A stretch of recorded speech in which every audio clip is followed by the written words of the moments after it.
ഇന്ന് നമുക്ക് ഈ ഒരു ഡിസൈൻ വരക്കാൻ പഠിച്ചല്ലോ. അപ്പം നമ്മുടെ ഫിംഗറിൻ്റെ ഏറ്റവും നടുവിൽ വരുന്ന ആ ഒരു ഗ്യാപ്പിൻ്റെ നിരക്കായിട്ട് ഇതേപോലെ വീൻ്റെ ഷേപ്പിൽ 3 ലൈൻസ് വരച്ചെടുക്കുക കേട്ടോ.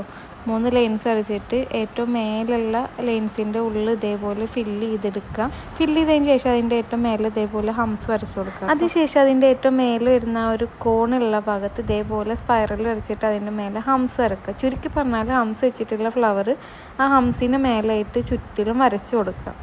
അങ്ങനെ എല്ലായിടത്തും വരച്ചെടുത്തതിന് ശേഷം അതിൻ്റെ ഇടയിൽ വരുന്ന ഒരു ഗ്യാപ്പിൽ ഇതേപോലെ ലീഫ് വെച്ചിട്ട് ഒന്ന് ഫില്ല് ചെയ്ത് കൊടുക്കുക കേട്ടോ. ഫില്ല് ചെയ്തതിന് ശേഷം ഏറ്റവും താഴെയുള്ള ലൈനമ്മ ഇതേപോലെ ഒരു റാൻ്റെ ഷേപ്പിൽ നമ്മൾ കട്ടിയിലൊന്ന് വരച്ചു കൊടുക്കുക. അതിനുശേഷം അതിൻ്റെ ആ ഒരു കോർണറിൽ നിന്ന് ലൈറ്റായിട്ടൊരു ലൈന് വരച്ചിട്ട് ആ ലൈനിൻ്റെ സെൻറ്റർ ഭാഗത്ത് ഇതേപോലെ ഹംസ് വെച്ചിട്ടുള്ള ഫ്ലവർ വരയ്ക്കുക. ഏറ്റവും താഴ്ഭാഗത്ത് ഇതേപോലെ ലീഫ് വരച്ചിട്ട് ഹംസിന് ചുറ്റിലും ഇതേപോലെ ഡോട്ട്സ് ഇട്ട് കൊടുക്കുക. ഫിംഗറിൻ്റെ അറ്റത്തൊക്കെ ഇതേപോലെ ഹംസ് വെച്ചിട്ടുള്ള ഫ്ലവർ വരച്ചിട്ട് അതിൻ്റെ താഴ്ഭാഗത്ത് ഇതേപോലെ ലീഫ് വരച്ചെടുക്കുക. അങ്ങനെ എല്ലാ ഫിംഗേഴ്സിലും വരച്ചെടുത്താൽ ഇതേപോലെ ഒരു അടിപൊളി ഡിസൈൻ കിട്ടും കേട്ടോ.